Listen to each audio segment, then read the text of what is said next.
A Navy SEAL found a dying nurse. What happened next shocked the entire base. "Don't you dare close your eyes," Sebastian growled, his voice fighting the roar of the freezing rain and the relentless Atlantic surf crashing against the rocks. The woman in the wrecked sedan didn't move. Her scrubs were soaked in crimson, contrasting violently with the pale, terrified shock on her face. "Look at me," he commanded, pressing his hand against the jagged wound on her shoulder. Her eyes fluttered open, startlingly blue, lucid, and terrified. She didn't ask for help. She grabbed his wrist with a blood-slicked hand and pulled him down, whispering 3 words that made the Navy SEAL's blood run colder than the storm. "Traitor. Inside. Dispatch." The rain in Virginia Beach didn't just fall. It felt like it was trying to erase the world. Lieutenant Commander Sebastian Hayes sat in his truck, the engine idling with a low rumble that vibrated through the steering wheel. He wasn't supposed to be here. Technically, he was on a mandatory 48-hour stand-down after a botched extraction in Yemen that had left his shoulder stiff and his patience non-existent. But Sebastian didn't do stand down. He did perimeter checks. It was a habit born of insomnia and the paranoia that kept men like him alive.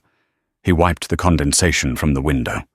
The access road to the Little Creek base was usually desolate at 0200, a stretch of asphalt bordered by dense pine on one side and the churning ocean on the other. But tonight, skid marks scarred the mud on the shoulder. Fresh ones. Sebastian killed the headlights. He didn't need them. The lightning flashing overhead provided enough strobe light illumination to see the guardrail twisted outward like a paperclip.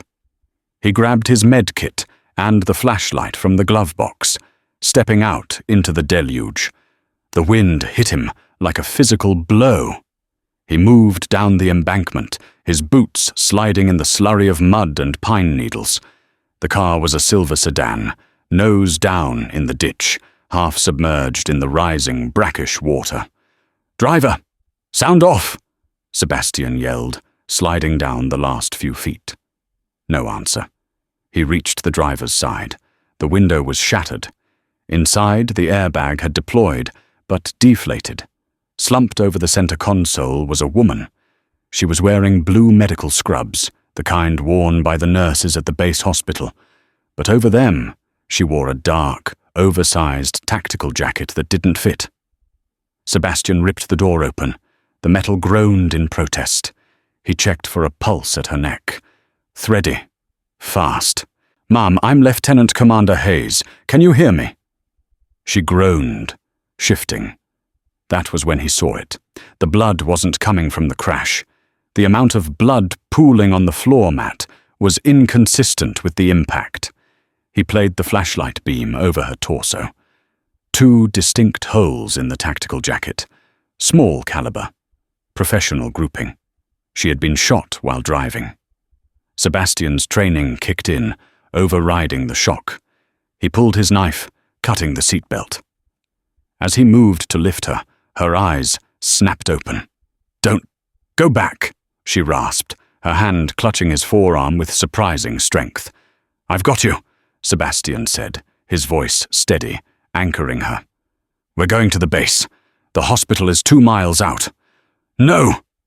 The scream tore out of her, wet and ragged. She coughed, blood speckling her lips. "Not the hospital. Not the base." "You're losing blood," Sebastian said, hoisting her out of the car. She was light, but dead weight in his arms. The rain plastered her dark hair to her face. "I don't have a choice." "They'll finish it," she whispered, her head lolling against his chest. "Protocol. Black." Sebastian froze for a microsecond. Protocol Black. That wasn't medical jargon. That was Tier 1 clearance code for a compromised facility. It meant the threat wasn't outside the wire, it was inside. He looked at her. ID badge clipped to the scrubs. Mia Torres. RN. Level 3 clearance. A nurse shouldn't know about Protocol Black. A nurse shouldn't have 2 bullet holes in her chest, grouped tight enough to be a double tap. Sebastian looked up at the road. He saw headlights approaching from the direction of the base, slowly, searching. He made a split-second decision. He didn't carry her up to the road to flag them down.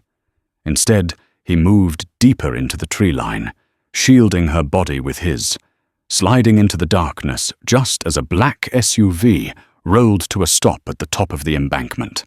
Men got out. Flashlights swept the wreck. "Clear the car!" a voice shouted over the wind. "Find the drive, then burn it." Sebastian held his breath, his hand over Mia's mouth, his heart hammering against his ribs. These weren't MPS. They weren't local cops. They were moving with the silent, predatory efficiency of operators. And they were looking for the woman dying in his arms. Sebastian waited until the SUV peeled away, leaving the wreck untouched for now. They hadn't found what they were looking for, which meant they would be back with a retrieval team. He had 10 minutes, maybe 15. He carried Mia a half-mile through the dense, thorny underbrush to where he'd parked his truck, an old, beat-up Ford Bronco that he kept off the official grid. He laid her across the back seat, applying pressure dressings from his tactical kit to the wounds on her shoulder and side. "Stay with me, Mia," he commanded, climbing into the driver's seat. He didn't head to the main gate. If Protocol Black was real, the main gate was a death trap. He drove to an old maintenance access road on the perimeter, a rusted gate secured by a chain he knew was weak. He rammed the truck through it, metal screeching, and sped toward the residential sector of the base, specifically the officers' housing. His bungalow was at the end of a cul-de-sac, isolated. It wasn't a hospital, but Sebastian was a medic before he was a shooter. He had supplies. He carried her inside, kicking the door shut and locking the deadbolt. He laid her on his dining table, sweeping the mail and keys onto the floor. Under the bright halogen lights of his kitchen, the damage was worse. She was pale, her skin taking on the grey waxiness of hypovolemic shock. "I need to extract the bullet," Sebastian muttered to himself, ripping open a sterile pack. Mia, squeeze my hand." She barely moved her fingers. He worked fast. He cut away the ruined scrubs. As he exposed the wound on her side, something clattered to the floor. It wasn't a bullet casing. It was a USB drive, taped to the underside of her rib cage with surgical tape. Sebastian paused, staring at it. The men on the road had asked for the drive. She had literally taped it to her skin. He pushed the mystery aside. Life first. Questions later. He sterilized the wound, his hands steady. He had dug shrapnel out of teammates in the back of vibrating helicopters. A kitchen table was a luxury. The bullet had missed the lung, lodging in the muscle of her serratus anterior. A lucky shot, or a warning one. As he worked, stitching the wound closed, Mia gasped, her back arching off the table. "Easy," Sebastian soothed, his voice dropping to that low, rumbling register he used to calm panicked horses. "It's out. You're safe." Her eyes found his. The panic was receding, replaced by a sharp, calculating intelligence that didn't fit the helpless victim narrative. You're Hayes," she whispered. Sebastian tied off the suture. "I am. And you're bleeding on my table, Mia. Who were those men?" She tried to sit up, wincing. "Where is it?" "The drive." Sebastian picked it up from the floor, holding it out, but not giving it to her. "It's right here. Why did a hit squad just toss your car looking for this?" "I didn't steal it," she said, her voice gathering strength. "I recovered it." "Recovered it from whom?" "From the chief medical officer's safe," she said, watching him carefully to gauge his reaction. "Dr. Orris." Sebastian stiffened. Commander Aris was a legend. A man who had saved hundreds of lives. He was untouchable. That's a heavy accusation, Mia. Aris is a good man. Aris is falsifying autopsy reports, she said, spitting the words out. For 3 months, healthy men, operators like you, have been dying of cardiac arrest or suicide days after returning from deployment. Healthy men don't just drop dead, Hayes. Sebastian felt a chill. He thought of Miller, his point man. Miller had died 2 weeks ago. The report said aneurysm. Miller was 28 and ran marathons. Miller, Sebastian said, the name tasting like ash. Mia nodded slowly.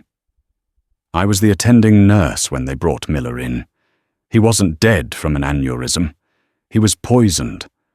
I saw the toxicology screen before Aris wiped the server. Sebastian gripped the edge of the table, his knuckles white. If you're lying to me... Check the drive, she challenged, shivering violently as the adrenaline crash set in. Miller's file is on there. The real one.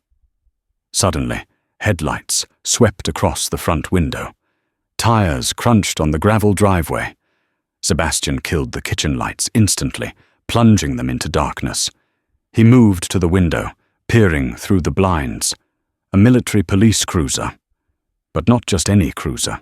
The lights were off. They found us, Mare whispered. No, Sebastian said, reaching for the Sig Sauer P226 tucked in his waistband. They found my truck. They don't know you're inside. Yet. He turned to her. Can you walk? I can run if I have to, she lied through her teeth. Good. Because we're leaving. They exited through the back door, slipping into the narrow alleyway that ran behind the officer housing. The rain had slowed to a drizzle, leaving a heavy, suffocating mist in the air. Sebastian moved with practiced stealth, guiding Mia by the elbow. She was favoring her left side, her breathing hitched, but she moved quietly. She knew how to move. That was the second thing that bothered him. Nurses knew anatomy. They didn't usually know how to place their feet to avoid snapping twigs. We need a vehicle, Sebastian murmured. My truck is burned. The marina, Mia suggested. There are civilian boats docked near the jetty. Less security. How do you know about the jetty security? I dated a master-at-arms, she said quickly. Too quickly. Sebastian didn't press it. They moved toward the marina, dodging patrols. The base was waking up. Sirens wailed in the distance, the distinctive whoop-whoop of a base-wide alert. They've called it in, Sebastian said. They're locking down the gates. As they neared the water, Sebastian pulled her behind a stack of shipping crates. A spotlight from a guard tower swept over the ground, just feet from them. We can't steal a boat, Sebastian realized. They'll have the Coast Guard on us in 10 minutes. We need to go where they won't look. Where? The morgue, Sebastian said grimly. Mia stared at him. You want to take me back to the hospital? The place I just told you is run by a murderer? Aris won't look for you in his own basement, Sebastian reasoned. And if Miller's body is still there, I need to see it. He was cremated yesterday, Mare said softly. Standard protocol for infectious disease, which is what Aris claimed it was. Sebastian closed his eyes, a surge of grief hitting him. Miller was gone. The evidence was gone, except for the drive in his pocket and the woman beside him. We need a terminal, Sebastian decided. If I can decrypt this drive, I can send the files to the Pentagon directly, bypass the base command. I have a laptop, Mia said, in my locker, at the hospital. We are not going to your locker. It's the only way. The drive is encrypted with a rolling key. My laptop is paired to it. Without that machine, the data is just noise. Sebastian looked at her, really looked at her. She was shivering, pale, blood seeping through the fresh bandages. Yet she was proposing a suicide mission into the heart of the enemy's territory. Who are you, Really? Sebastian asked. You're not just a nurse, Mia. She hesitated, looking at the dark water of the bay. I was an RN. Before that, I did 2 tours in Intel. Army.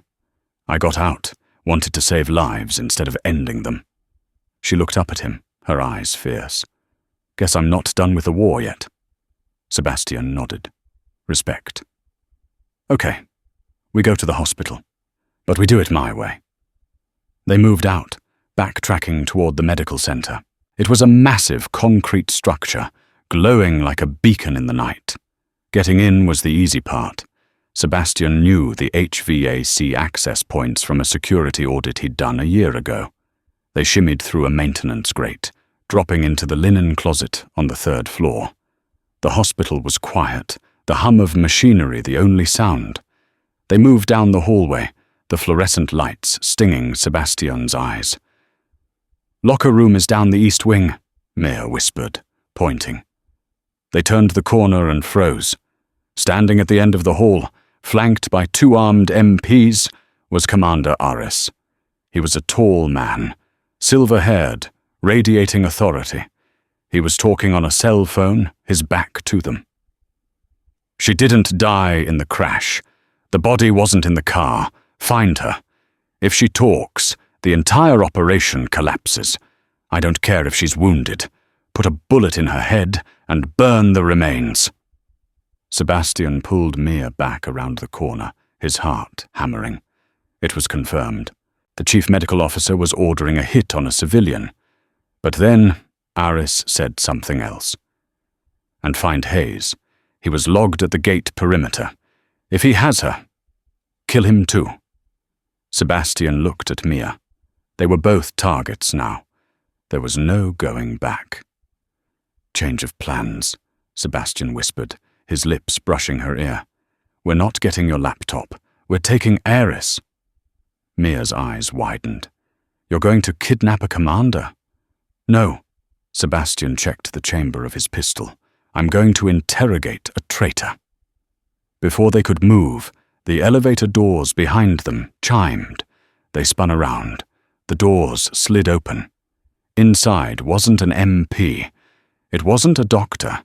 It was Captain Vance, Sebastian's commanding officer, the man Sebastian trusted with his life. Vance stepped out, holding a suppressed pistol. He saw them. He raised the weapon. Seb, Vance said, his voice devoid of emotion. Step away from the girl. Sebastian didn't lower his gun. She's a witness, Cap. Aris is dirty. Miller didn't die of an aneurysm. I know, Vance said. And then he smiled, a cold, sad smile. Miller asked too many questions, like you're doing now. Sebastian felt the world tilt. It wasn't just Aris. It was Vance. It was the chain of command. Put the gun down, Sebastian, Vance ordered, stepping closer.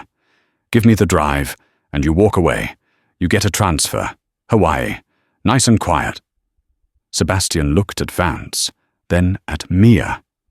She was terrified, but she stood tall, bracing herself against the wall. Sebastian slowly lowered his gun. Okay, Cap. You win. Vance relaxed, lowering his weapon slightly. Smart choice. Sebastian lunged. He didn't go for Vance. He slammed his shoulder into the fire alarm on the wall, shattering the glass. The klaxon screamed, deafening and immediate. Strobe lights began to flash. The sprinklers hissed to life, drenching the hallway in seconds. In the chaos, Sebastian grabbed Mia's hand. Run! They bolted in the opposite direction, Vance's suppressed shots thwip-thwip-thwipping into the drywall behind them. They burst through the stairwell door, tumbling down the steps as the hospital went into lockdown. Where are we going? Mia screamed over the alarm. The roof! Sebastian yelled. If we can't drive out, we fly out. You can fly a medevac chopper? I can fly anything, Sebastian growled, assuming they don't shoot us down first. They reached the roof access door. Sebastian kicked it open. The wind and rain hit them again. The helipad was 50 yards away. A generic Seahawk sat there, rotors tied down. but standing between them and the chopper was a figure cloaked in rain gear. The figure turned. It was a woman. She lowered her hood. Mia gasped. "Sarah?" Mia whispered. It was Mia's sister. The sister Mia had told everyone died 5 years ago. The woman held a detonator in her hand. "Go back inside, Mia," Sarah said, her voice carrying over the storm. "Don't make me blow the bird." Sebastian looked from Mia to Sarah. "What is this?" he demanded. "Who is she?" "She's the reason I joined Intel," Mia said, her voice breaking. "And she's the reason we're all going to die tonight." Sarah pressed the button. The helicopter exploded. The shockwave threw Sebastian and Mia backward onto the wet asphalt as a fireball consumed the night sky. Illuminating the base for miles, they were trapped on the roof. The fire door behind them banged open. Vance and his men poured out. Sebastian scrambled up, dragging Mia to the edge of the roof, 4 stories down. Darkness. "Do you trust me?" Sebastian shouted. "No!" Mia screamed, looking at the drop. "Good!" Sebastian wrapped his arms around her and jumped off the edge, plunging into the black void as bullets sparked against the concrete ledge above them. The fall didn't feel like flying. It felt like a violent rejection of gravity. For one terrifying second, there was only the rushing wind and the heat of the explosion above them. Then, the water hit them like concrete. They had aimed for the deep drainage canal that ran alongside the medical facility's foundation. A desperate, calculated gamble Sebastian had made in a nanosecond. The impact drove the air from his lungs, the freezing, brackish water engulfing him in a suffocating embrace. Darkness swallowed them whole. Sebastian kicked hard, fighting the disorientation. The silt clouding the water blinded him, but he felt the frantic thrashing of Mia nearby. He reached out, his hand closing around the fabric of her tactical jacket. She was panicking, her survival instinct causing her to inhale water.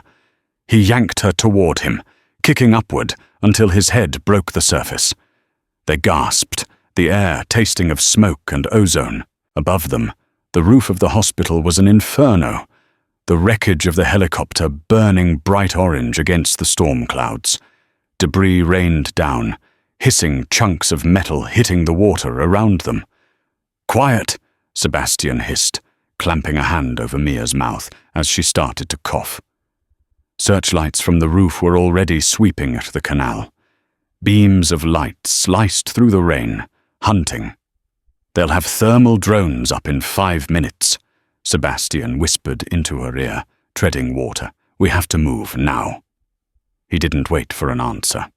He towed her toward the underside of a concrete footbridge 50 yards downstream. They moved silently, Sebastian using the frog kick stroke that left no wake. They reached the shadows of the bridge just as the whine of a drone engine buzzed overhead. They pressed themselves against the moss-slicked pylons, submerged up to their chins. Mia was shaking uncontrollably, her teeth chattering so hard Sebastian could hear it over the storm. She was going into hypothermia. The adrenaline crash, the blood loss, and the freezing water were a lethal cocktail. "We can't. Stay here," she stammered, her lips blue. "I know," Sebastian said, scanning the bank. The base was locked down. Every gate would be sealed. Every road watched. But Sebastian knew something Vance didn't, the geography of the shoreline. "There's an old boathouse," Sebastian said, "about a mile down the inlet. It belongs to the MWR, Morale, Welfare and Recreation. It's closed for the season." "A mile?" Mia looked at him, her eyes wide with exhaustion. "I can't swim a mile, Sebastian." "You don't have to," he said, turning his back to her. "Hold on to my shoulders. Keep your head low. I'll do the work." She hesitated, then wrapped her arms around his neck. Sebastian pushed off the pylon, swimming into the open water. The current was against them, heavy and sluggish, but Sebastian swam with a machine-like rhythm. He focused on the pain in his shoulder, using it as fuel. Miller is dead. Vance is a traitor. Sarah is alive. The thoughts churned in his mind, keeping him warm with rage. It took them 40 minutes to reach the boathouse. Sebastian dragged himself up the muddy bank, his muscles screaming. He hauled Mia out of the water. She collapsed into the reeds, barely conscious. He picked her up, carrying her to the back door of the wooden structure. He bypassed the lock with a swift kick that splintered the jamb. He carried her inside, dropping her onto a pile of canvas sail covers. The air inside was stale and cold, but dry. "Stay awake," he ordered, stripping off his soaked jacket. He moved around the dark room, his hands searching by feel. He found an emergency locker. Inside, flares, a first aid kit, and, thank God, a wool blanket. He returned to Mia. "Get the wet clothes off, now, or you die." She fumbled with the zipper of the tactical jacket, her fingers too numb to work. Sebastian knelt, his face grim. "Let me." He unzipped the jacket and helped her peel off the soaked scrubs. He wrapped her immediately in the rough wool blanket, rubbing her arms vigorously to generate heat. "Talk to me," he demanded. "Tell me about Sarah. Keep your brain working." Mia huddled in the blanket, her eyes unfocused. She died in a car accident. 5 years ago. Closed casket. I buried her, Sebastian. I buried my sister." "She didn't look dead on that roof," Sebastian said, checking the dressing on her side. It was soaked through, but the bleeding had slowed. "She was recruited," Mia whispered, a tear leaking out. "CIA, Special Activities Division. But she went dark. They told us she was dead to protect her cover. But if she's working with Vance..." "Then she didn't go dark," Sebastian finished, his voice hard. "She went rogue." Sebastian found a space heater in the office of the boathouse and rigged it to run off a marine battery he pulled from a stored jet ski. The coils glowed a dull orange, casting long, dancing shadows against the walls. It had been 2 hours. The shivering had stopped. Mia sat on the floor, wrapped in the blanket, staring at the USB drive sitting on the crate between them. Sebastian was cleaning his Sig Sauer. He had disassembled it completely, drying every spring and pin with a rag. A wet gun was a dead gun.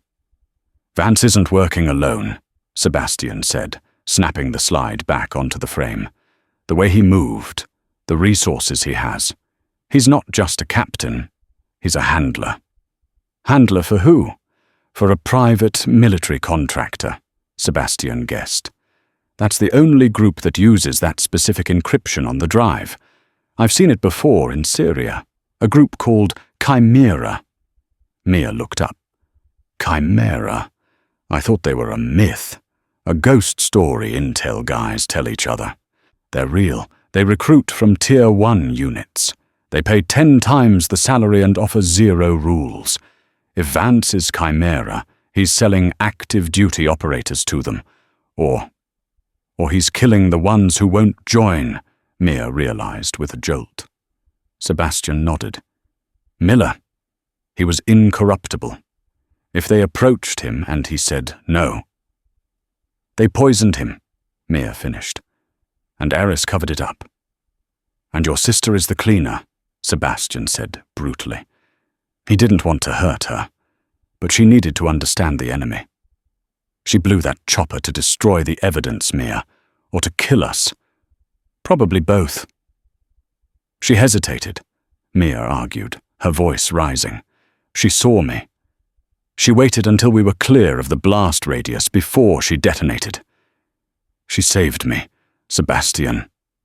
She almost killed you." Sebastian stood up, pacing the small room. "She's a threat. If I see her again, I put her down. You need to accept that." Mia stood up too, the blanket falling from her shoulders. She was wearing an oversized navy marina t-shirt Sebastian had found in a locker. She looked small, bruised, but her eyes were blazing blue fire. "You don't shoot her," she said, stepping into his space. "She's my blood. If there's a chance, she's deep cover. If she's trying to stop this from the inside, we have to know. I can't take that risk, not with the stakes this high." "You took a risk on me," she countered. "You found me bleeding in a wreck and you saved me. Why? You didn't know me. You could have walked away." Sebastian looked down at her. The tension in the room shifted. It wasn't just anger anymore.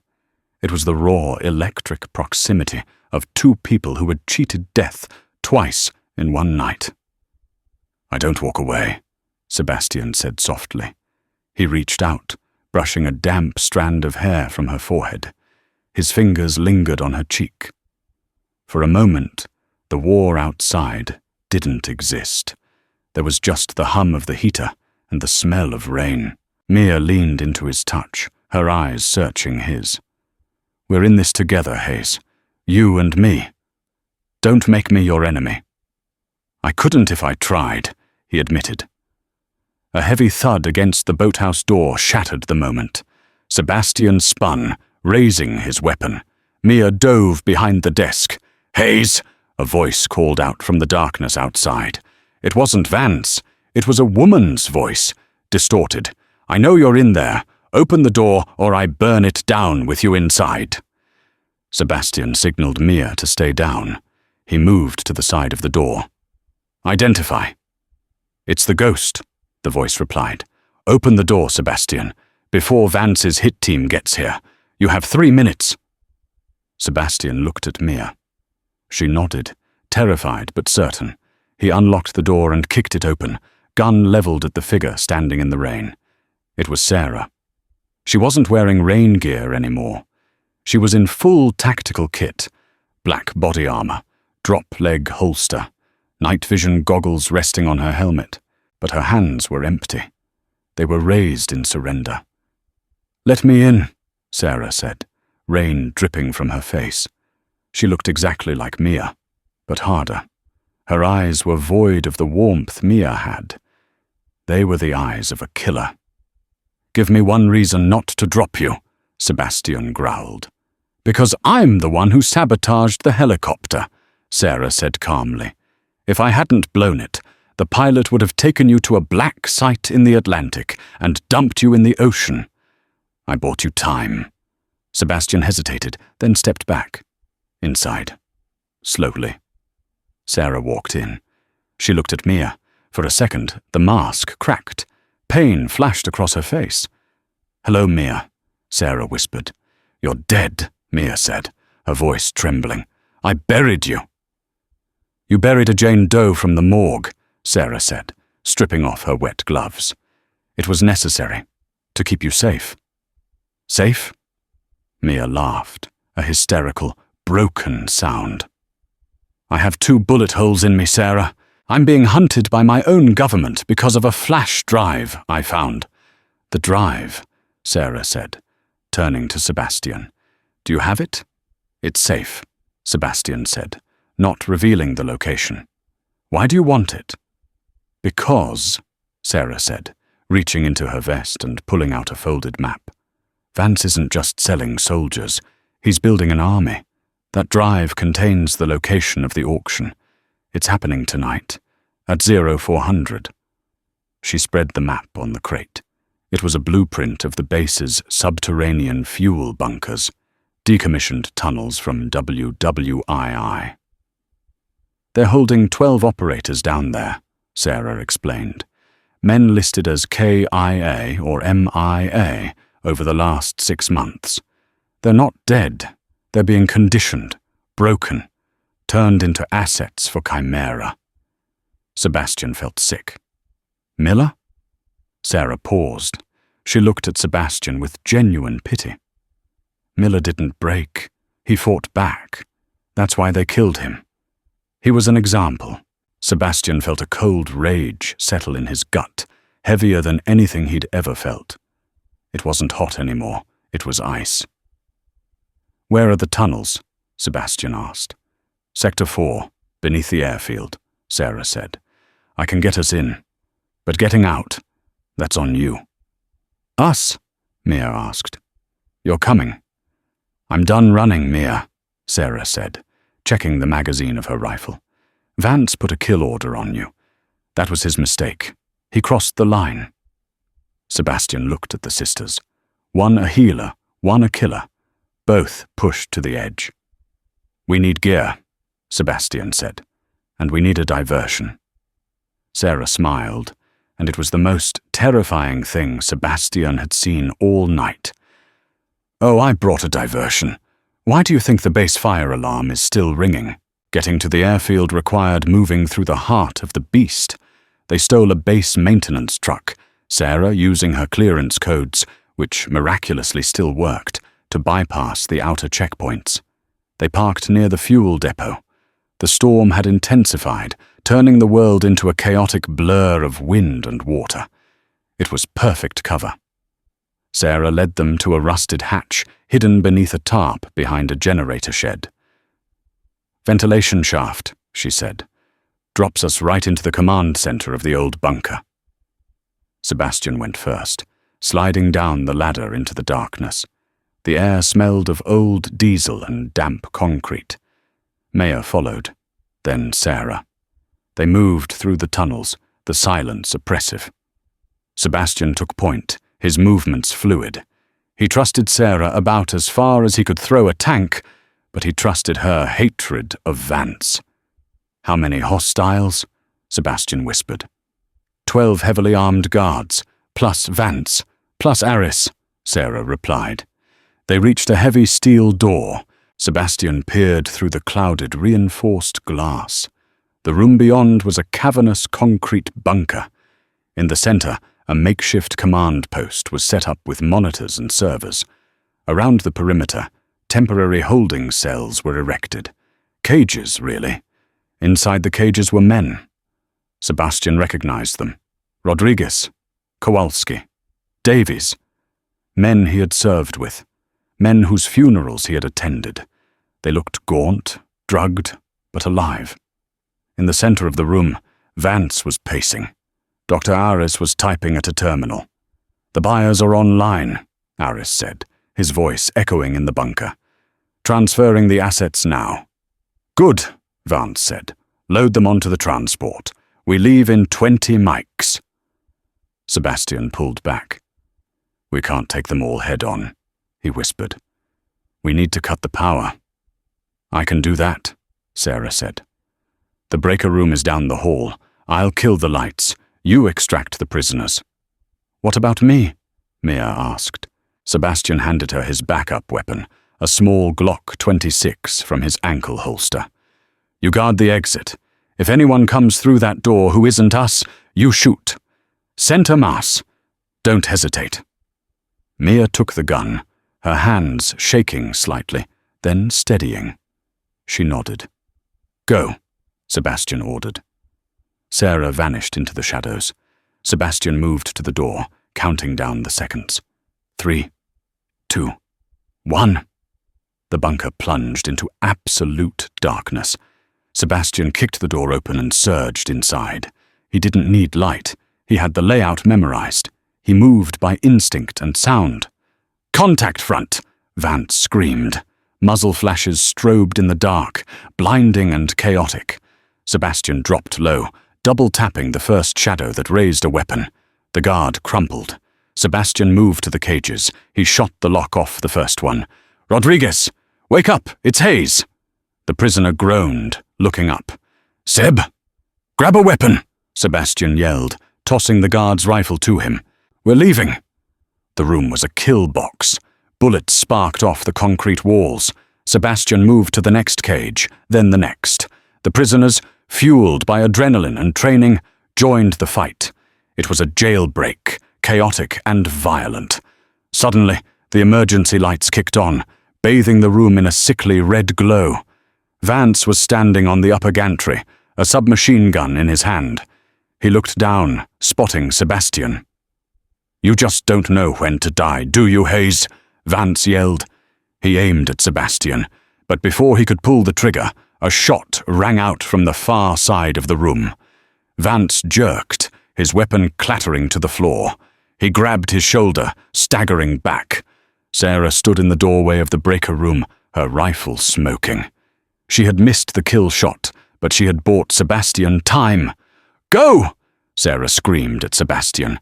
"Get them out! I'll hold Vance!" "No!" Mia's voice cried out from the entrance. She had left her post. She ran into the room, dodging fire. "Mia, get back!" Sebastian roared. But Mia wasn't running to him. She was running to the main server, the one Aris was trying to smash with a fire extinguisher. She tackled the doctor, sending them both crashing into the desk. Aris was older, but desperate. He struck Mia across the face, grabbing a scalpel from a tray. Sebastian turned, raising his gun, but his line of fire was blocked by a chaotic melee of prisoners and guards. Mia scrambled back, Aris lunging at her. Bang! Aris froze. He looked down at his chest. A single red bloom expanded on his white lab coat. He collapsed. Mia stood there, the Glock 26 in her hand, smoke curling from the barrel. She didn't look like a nurse anymore. She looked like a soldier. "Secure the drive," Sebastian ordered, vaulting over a railing to get to her. Mia grabbed the external hard drive from the server. "Got it! Fall back!" Sebastian signaled to the freed prisoners. "To the exit! Move! Move!" They retreated toward the tunnel, a ragged band of ghosts and warriors. Sarah provided covering fire, pinning Vance down on the gantry. "Sarah, let's go!" Mia screamed, reaching out for her sister. Sarah looked back. She smiled, a real smile this time. Soft, human. "I can't," Sarah said. She pointed to a bundle of C4 charges she had rigged to the support pillars. "Someone has to blow the tunnel so they can't follow. Go, Mia, live a good life." "No!" Mia screamed, fighting Sebastian's grip. "Take care of her, Hayes," Sarah said. Then she turned back to Vance, who was scrambling to his feet. She raised the detonator. "See you in hell, Captain," Sarah whispered. Sebastian threw Mia into the tunnel and dove after her, covering her body with his own. The explosion wasn't a sound. It was a physical force that lifted the earth and shook the foundation of the world. Dust and concrete smoke billowed down the tunnel, sealing the tomb behind them. Silence followed. Heavy and ringing, Sebastian rolled off Mia. She was sobbing, curled into a ball. "She's gone," Mia wept. "She's gone." Sebastian pulled her up. He didn't offer empty words. He offered survival. "She gave us a chance," Sebastian said, his voice rough. "Don't waste it. We have the men. We have the proof. Now we finish it." He looked at the group of haggard, angry Navy SEALs standing in the tunnel behind him. They were armed. They were free. And they wanted blood. "What's the play, boss?" Rodriguez asked, checking the chamber of his stolen rifle. Sebastian looked at the exit ladder leading up to the airfield. The storm was clearing outside. Dawn was coming. "We're not running anymore," Sebastian said. "We're taking the base." The dawn didn't break over Little Creek. It bled into the sky. A bruised purple light filtered through the storm clouds as Sebastian pushed open the heavy grate of the airfield drainage exit. The wind had died down, leaving an eerie silence that felt heavier than the rain. Behind him, 12 dead men climbed out of the earth. They were covered in concrete dust and dried blood, their eyes hollow but burning with a terrifying resolve. These were Tier 1 operators who had been erased, caged, and sold. Now they were free. "Status," Sebastian whispered, checking the perimeter. "We have 6 rifles, 3 sidearms, and about 2 mags per man," Rodriguez reported, his voice raspy from weeks of sedation. He racked the slide of his stolen carbine. "Enough to start a war."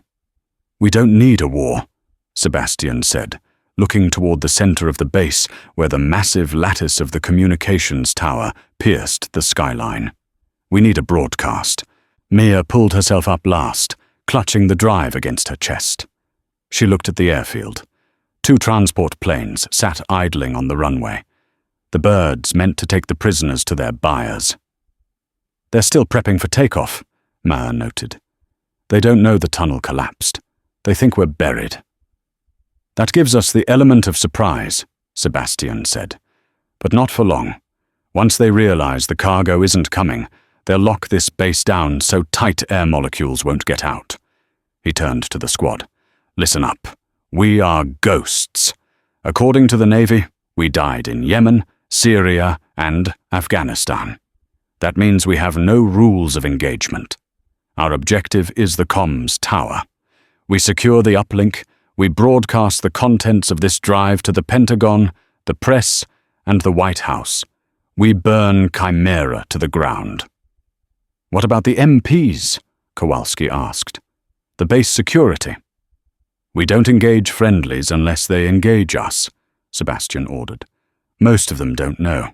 They're just following orders, but Chimera mercenaries. Put them in the dirt." They moved out, utilizing the shadows of the hangars. Sebastian took point, moving with a predator's grace. Mia stayed close to him. She wasn't a liability. Her time in intel meant she knew the comms protocols better than any of them. They reached the perimeter of the communications center. It was a fortress, fenced off, with a guard shack and patrols. But something was wrong. The guards weren't wearing MP armbands. They wore unmarked plate carriers. Chimera had already seized the critical infrastructure. They knew. Sebastian cursed softly. Vance had a contingency. Suddenly, the base sirens cut out. The silence that followed was worse. Then, a voice boomed over the base-wide PA system. "Attention all personnel. Security alert. A terrorist cell has infiltrated the airfield. They are disguised as US military personnel. They are armed and extremely dangerous. Shoot on sight. Repeat, shoot on sight." Sebastian looked at Mia. "He's framing us. He's turning the whole base against us." "Vance," Mia whispered, her face pale. "He survived." "How?" "Roaches are hard to kill," Rodriguez growled. "It doesn't matter," Sebastian said, his jaw tightening. "It changes nothing. We take the tower. Rodriguez, take the east gate. Kowalski, flank west. Create a distraction. Draw their fire." "What about you, boss?" Sebastian looked at the front door of the facility. "Mia and I are walking in the front door." The distraction started with a stolen fuel truck and a brick on the accelerator. Rodriguez rammed the vehicle into the East Guard tower. He didn't detonate it. He didn't have explosives, but the sheer kinetic impact crumpled the tower and sent guards scrambling. Gunfire erupted immediately, a chaotic staccato drawing the Chimera mercenaries away from the main entrance. "Move!" Sebastian yelled. He and Mia sprinted across the open tarmac. Bullets snapped the air around them, angry, buzzing bees. Sebastian fired on the move, his shots controlled and lethal. He dropped a mercenary on the steps, vaulted over the body, and kicked the glass doors in. The lobby was chaos.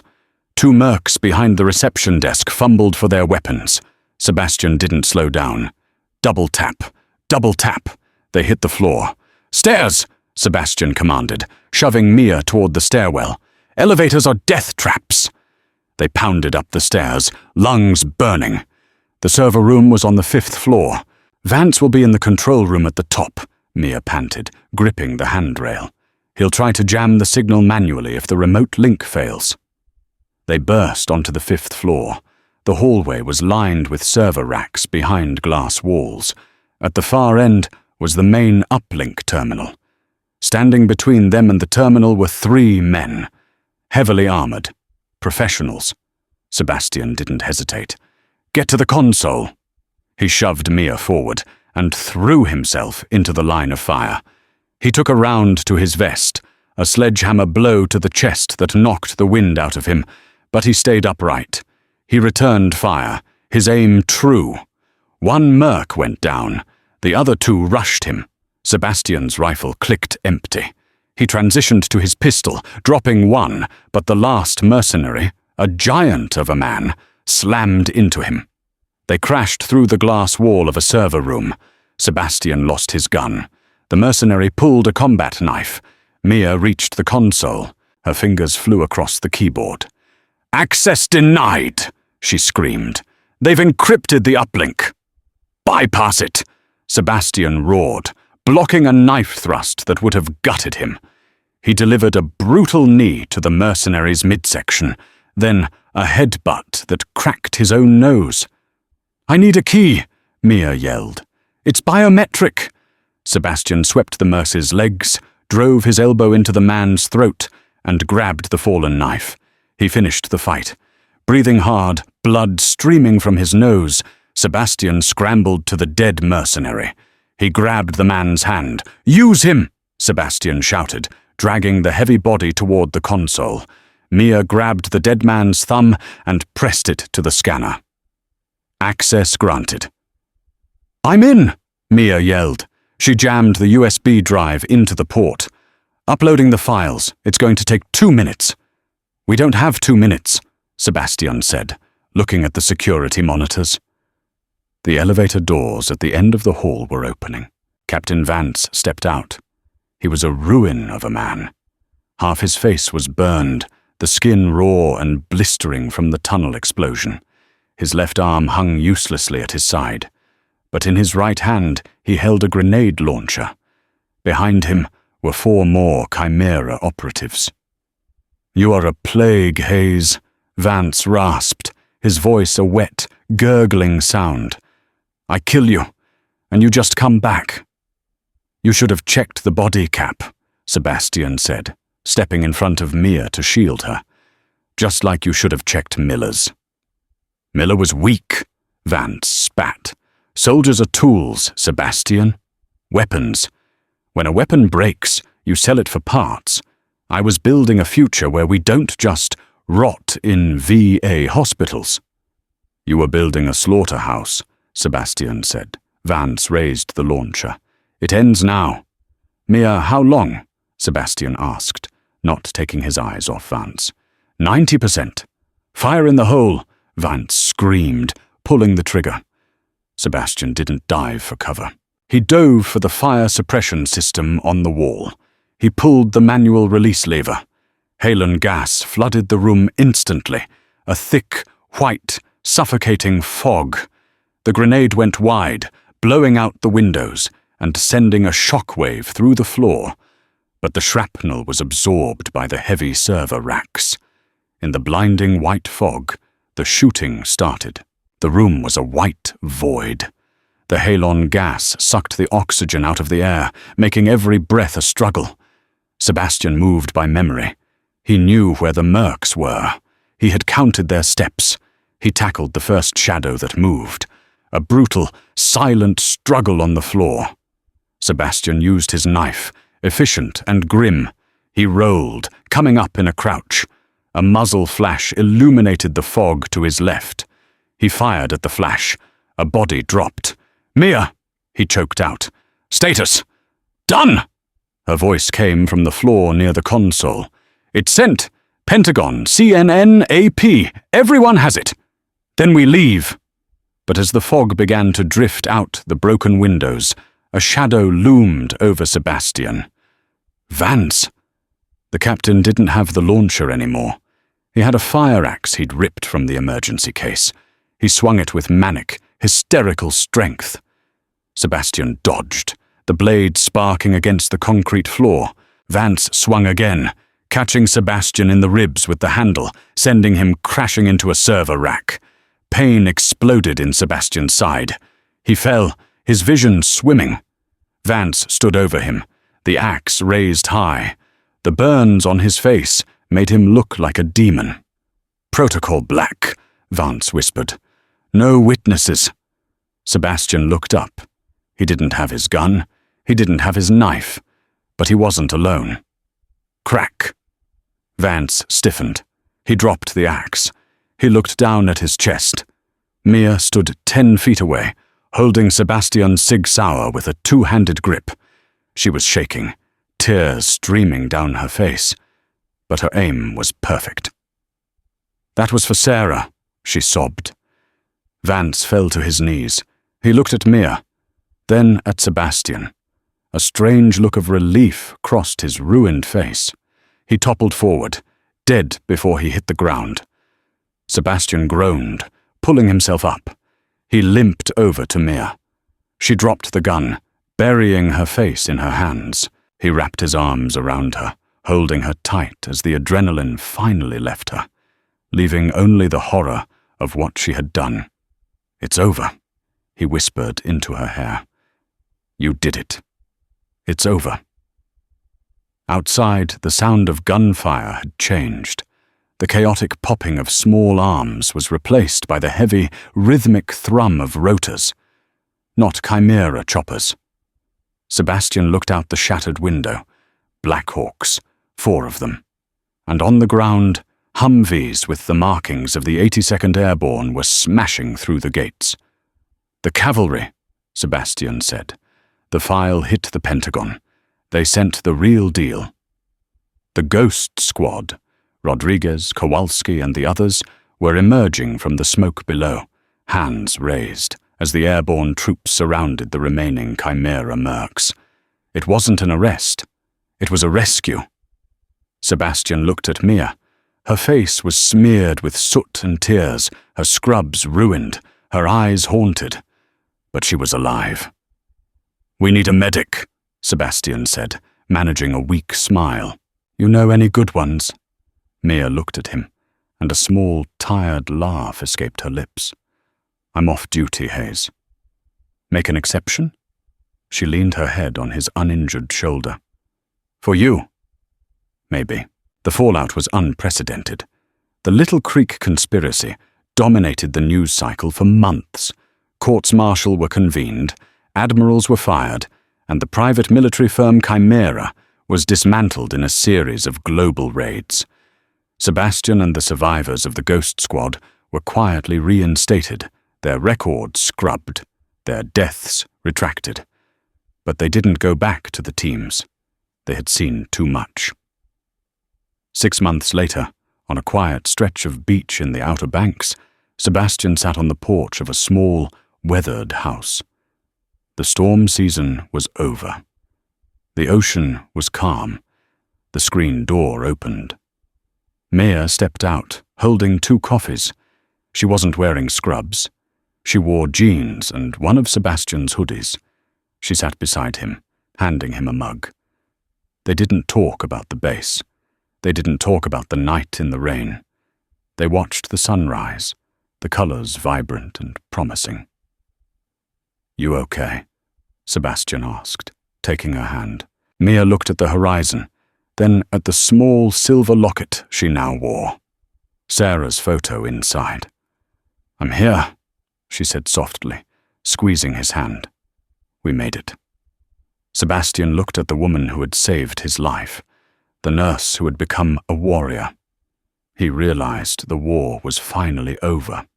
"Yeah," Sebastian said, raising his mug to the ghosts they left behind. "We made it." Moral of the story. True courage isn't the absence of fear. It's doing the right thing when the entire world is telling you to look away. Trust is earned in blood, but healed with love. If this story kept you on the edge of your seat, please like, share, and subscribe for more high-octane thrillers.